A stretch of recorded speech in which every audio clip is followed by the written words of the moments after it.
Hey Legionnaires, Omegon Edge here and welcome back to another video. So in the previous episode, I focused on the red and showing you how to paint on our first layer in order to establish a strong foundation for any future details we want to add to the model. In this episode, we'll focus mainly on building contrast and enhancing our volumes so that we can make our model pop, both at a distance and up close.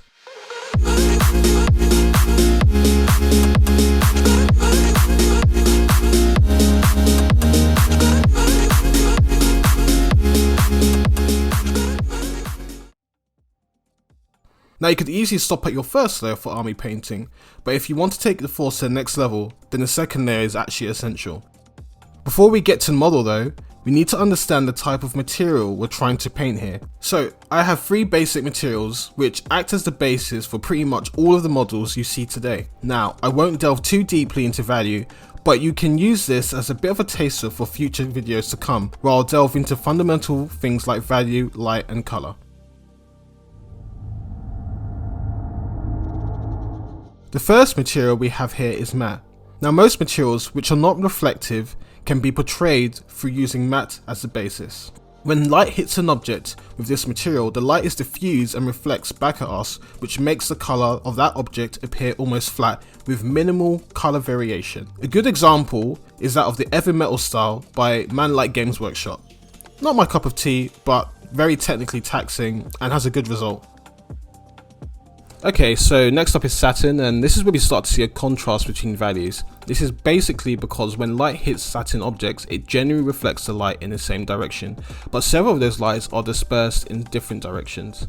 And this is how I used to paint, and it's particularly common in army painting.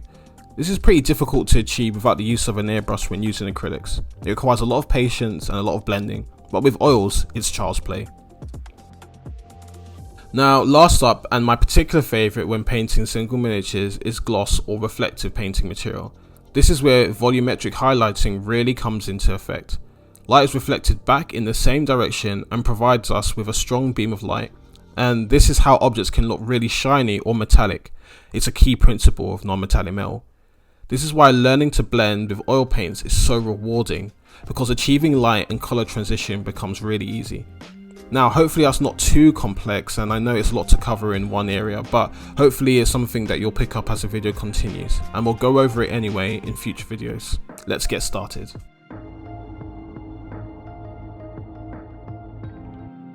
Okay, so we're right onto it. So Cobalt Blue is a new colour, it's an artist grade and total optional, but you can use it to really enhance the Cobalt Blue light. And then we've got Prussian Blue, which is a very low value colour. It's an artist grade from Windsor Newton again. It's very powerful, and we'll be using these colours in conjunction to really push the contrast into our second layer. Now the second layer is essentially about building up the colours we've already blocked out with our first layer, but we're increasing the saturation, we're increasing the value, and we're increasing the depth and colour variation across the entire model. So it's totally optional, you don't need to do this. I'm showing you this kind of stage to show you what oil paints can do, and it's also something I do for all of my higher end miniatures, whether I'm doing competition painting or even just high quality army painting. I always end up doing a second layer for my miniatures as well. So here I'm just mixing the colours into palette. If you've watched the two previous videos, you'll be very familiar with this stage. Mixing our colours like this gives us some variation and also some ability to play and mess around with the different values and lights and shadows and forms we can actually play with here, and then just pick and choose where we're going to apply them onto our model. So I'm jumping between my lowest value, which is the Prussian Blue, and the mixture of the Alizarin Crimson and the Winsor Violet before mixing that closer into our scroll white.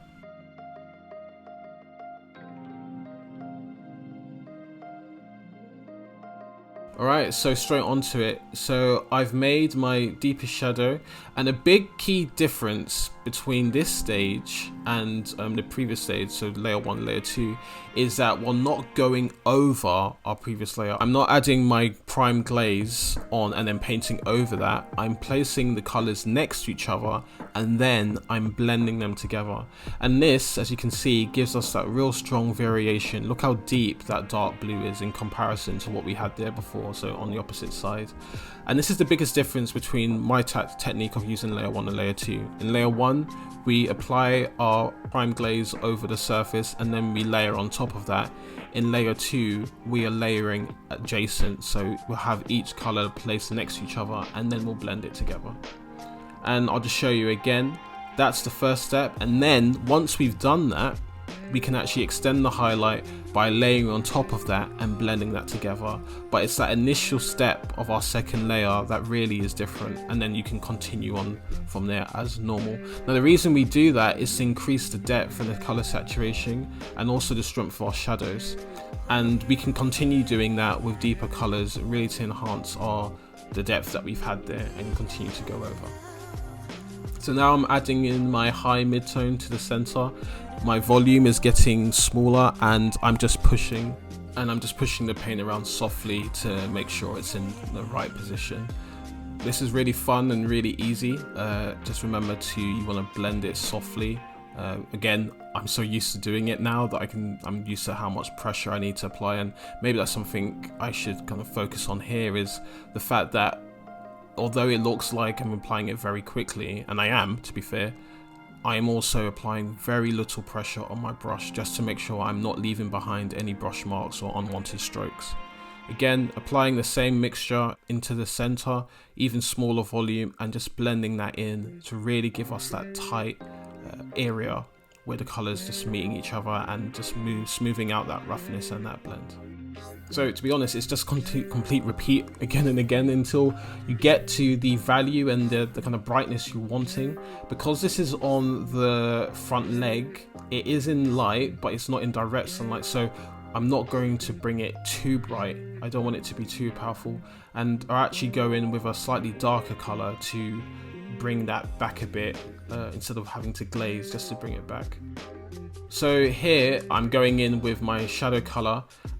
It is slightly thinned, maybe one drop of thinner to paint, but not as thin as our prime glaze. It's basically just to smooth out that transition and bring in the depth again. And as you can see, our paint is, even though our paint's still wet, because we're working with such thin paint, it's not blending completely, it's not getting muddy, it's still staying rather smooth. And here, the same mixture, but slightly thicker, into a smaller area, going to blend that out again and just making sure that we're kind of pulling that color over. So we're constantly adjusting, we're just moving the shadow over, and I'm just trying to keep it to the corners as I blend up, just making sure it's not too thick. And yeah, there you go, you see me blend that line away, but the depth is staying where that thick paint is, where the darker paint is, it still remains really dark. And again, in with the highlight just to bring those colors together and smooth it out. So keep watching. When there's something new to comment on, I will, and just enjoy the video.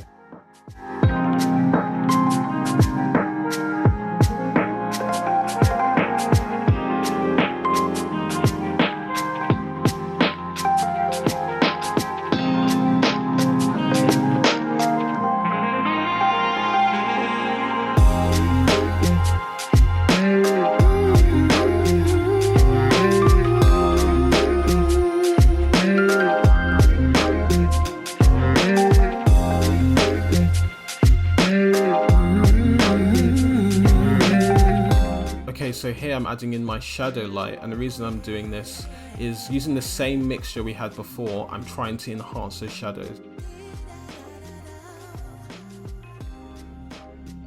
Now I'm going to add in my rebound light. Again, look how I've basically tried to layer on adjacent to where I want the volume to be, not on top of. It actually didn't blend because it's thicker paint. And I'm just going to blend this out myself manually using my dry brush just to smooth out that transition. But you can see how the kind of saturation, this is using the Cobalt Blue from Old Holland. Now again, you don't need this color, you can continue on with your Cobalt Blue light if you want, just following the same mixture we did before. But if you have this color in your collection, you can just use that to enhance the blue.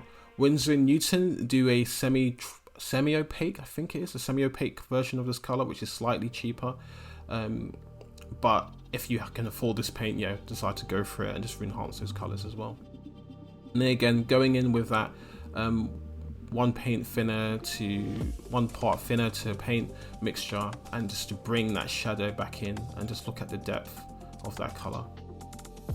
And I'm going in again with my slightly lighter version of the rebound light that I made before, putting in an additional shadow adjacent to that to really bring the gap. And as you can look from the sides, you can actually see where there's that kind of separation between my Terminator, my rebound light, and my shadow again. So I'm just going to blend that out now to smooth out that transition.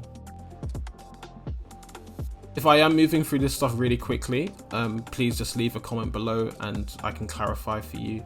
But what I do advise is that you watch this video through once. You just watch, you don't try and copy it, you just watch once and then you watch it again, and that way you can kind of understand what I'm doing. I don't want to hide anything from you guys. Basically, this is like 7 hours of footage that I'm trying to condense down, so I'll do my best to explain it for you as much as I can.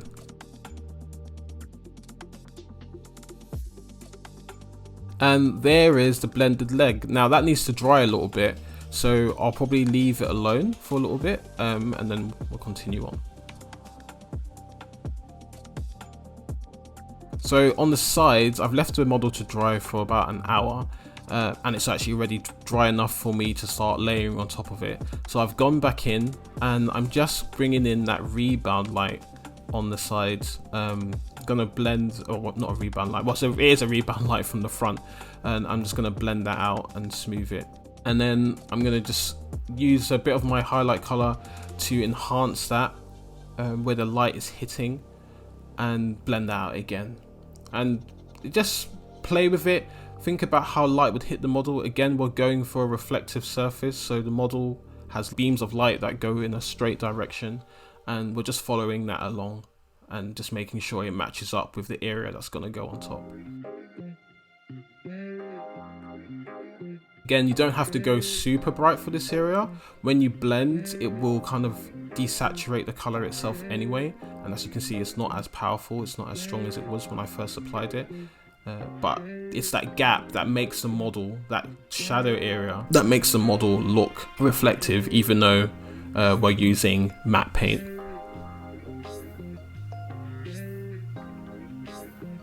And I'm just being really gentle here, smoothing it out as much as I can. Apologies for the camera angle, but yeah, you can see the blend is slowly starting to take form, and I'm just applying that shadow, enhancing it again, just keeping it smooth. And I'll probably go on to smooth this out even more off camera. It was got a bit awkward to do on camera, but for now, that's essentially where I'm going to be placing the shadow.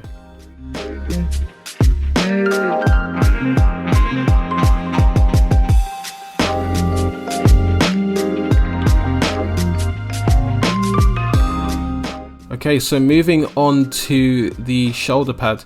Again, I'm applying the paint, the finned paint onto the side of it. This is not a prime glaze. I'll just repeat that, it's not a prime glaze. It's just the finned paint. One part's thinner to paint, and I'm applying that in the areas where I'm going to apply my highlight onto adjacent to it, and just to bring out the color.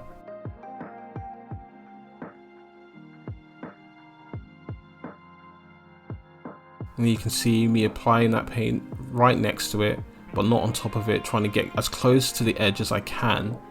And if it starts to blend on its own, whilst if I get too close, it's not a problem. I can always smooth it out myself. But again, we're not trying to go on top of it, because we're also trying to keep that light in a similar place to where it is. And now I can start blending and bringing that colors in and start smoothing out the kind of roughness. So I really don't know why people don't use oil paints. I think they're really easy and fun to use. I think they do take time to get used to from acrylic and what we've been seeing on YouTube and tutorials, but they are very rewarding and really forgiving, because if I did something wrong, I could easily just rub this out with some thinner and correct it again. But even though it's quite blurry, I'm just repeating what I've shown you, just smoothing it out, keeping it as smooth as possible, removing any excess paint that's on there. not going too far into the shadow area because I want to keep the colors there, and we're trying to remove any dust that's getting on the model. So, but I'm just being patient, using soft strokes, and slowly blending it out. If you guys do notice any texture, that's fine. When we come to varnish our model, any kind of dust that's got on the model, we'll be able to just scratch off or rub away with our brush. And yeah, it's very forgiving, very easy. Okay, so now I'm applying in a high mid-tone to that shoulder pad. This is not the highlight. We are actually going even brighter than we did in our first layer because we're really wanting those colors to pop. So our shadows are darker and our highlights are brighter. That's a key detail to mention. I'm trying to keep it contained to the area that it needs to be in. That makes the most sense because we're trying to have the light direction come from, I suppose, his left hand side, the model's left hand side. So the light is coming from that direction and just kind of rebounding off the model.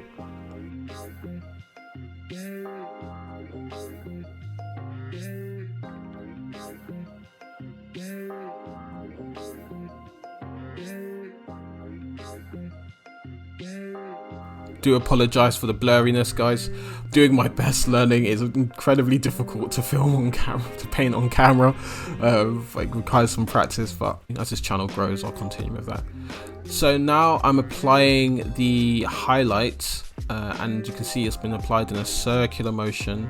And when I start dry brushing it, I'll do my best. So I'm using really small, light brush strokes here, and I'm trying to keep those strokes in a circular motion to give the sense of this shoulder pad being a large sphere or dome, and I'm just blending that into the shadow. And you can start to see the colors moving, the shadow, the volume, the area where the light takes up on the surface start to be blurred out, and just keep smoothing that out as we go along. And here we go with a really bright highlight again, and now we'll blend this out to be even smaller. And although I only show you on one shoulder pad, it's pretty much the exact same on the opposite side, guys. So you'll be able to repeat this. You can probably go even brighter on the opposite side because that's the light direction. That's the way that that's the direction the light is actually coming from. So now we're just using, it's not pure scroll white, but it is majority, so it's really close to that bright mixture we made at the start of the video. And you can see I'm not blending it much, I'm just keeping it contained, so it's really smooth. Look at the size of my brush strokes. I kept it really smooth, really contained to a smaller area. So with that, we start to basically go in with our shadow. I noticed that it hadn't gone as dark as I wanted it to, so I went back in with my deep Prussian Blue. You can probably mix some of that Prussian Blue with the Winsor Violet to really blend the colours together and just make it deeper.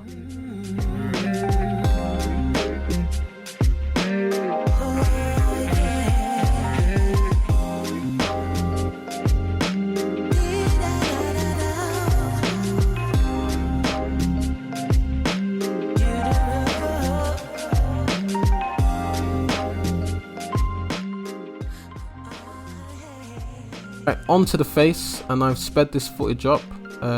It's pretty much a repeat of what I've shown you and a repeat of what we did on the first video. However, I'm just using brighter colors. I'm pushing the highlights, and one thing I did notice is that I felt that the color was on the wrong side, so the highlight was on the opposite side, but it's not supposed to be.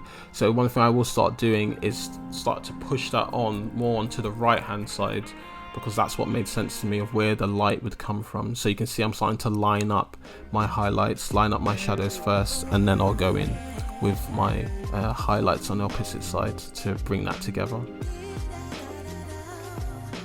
Again, this is the face, this is the focal part of the model, so we don't want there to be, we shouldn't be using a lot of paint. Our paint shouldn't be very thick. It's really good and helpful to stick to thin layers. And here we can see I'm using that really bright value. It looks white, it looks brighter on camera than it is in the hand, I'll tell you that. And we'll blend that out as much as we can.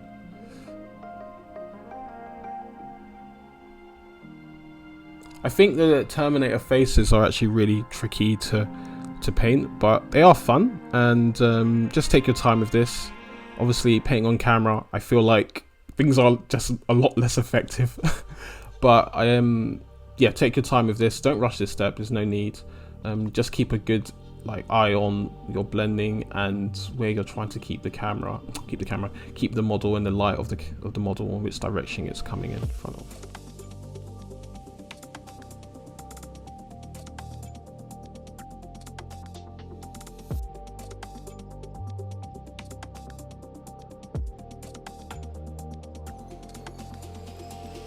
Okay, and that's pretty much it for the blue. So on to the red.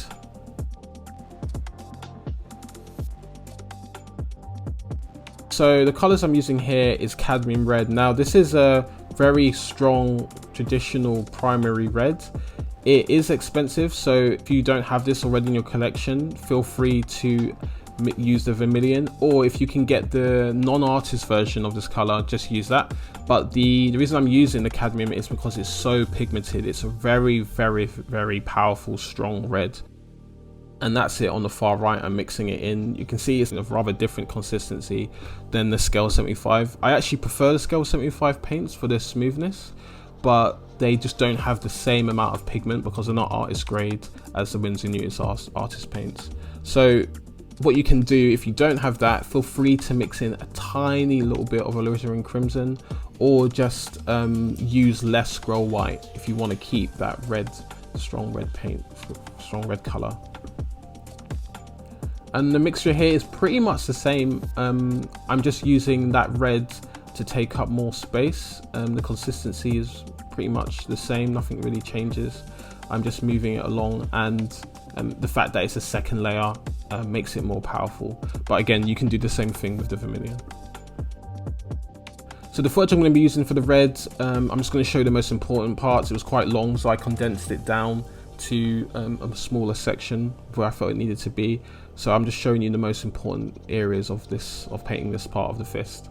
Now, if we were patient with our first layer, our foundation for our second won't be problematic. It will be pretty easy.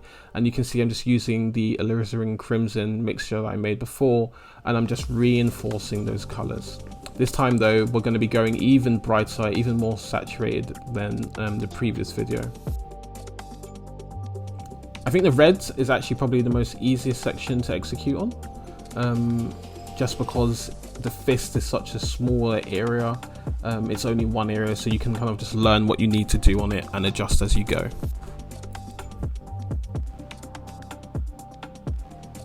I'm just using the strokes, blending, pulling the color across the model, and then blending down, blending out of the shadows as well.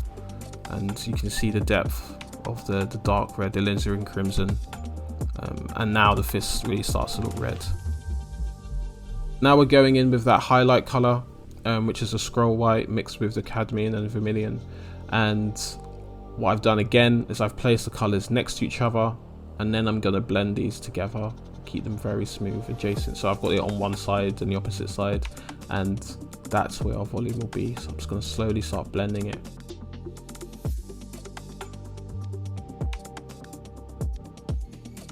Making sure my brush is smooth, and then blending the colors out. So now we're going in with a thicker layer of our Alizarin Crimson mixture, Windsor Purple and Alizarin Crimson, just making it really dark. And I basically blended that out, and then we're doing the same with our scroll white and cadmium red, just making sure that it takes up a slightly smaller area than our previous mixture. It's that jump and that contrast that makes the color read so well. And then that's pretty much it for the top. So we'll slowly start blending that area at the bottom. With the finger, it's just a repeat of what we did last time. We're just using those new mixtures and we're enhancing them even more. And just take your time. You can see I made a little mistake there on the finger, but I'll blend that out and that issue will be gone. And that's it. So you can see just how powerful that blue and red is and how it pops. But in the next video, we'll be focusing on the metal, and I'll show you how to paint non-metallic metal for the Crimson Fist. Hopefully you guys enjoyed that. I know it was a lot to take in. Feel free to message me if there's any questions, but I really enjoyed it. In the next episode, as I said, we'll be focusing on non-metallic metal, but I'll probably give you guys a break from a Space Marine and just show you how to paint a power sword. So keep your eyes peeled and see you in the next video.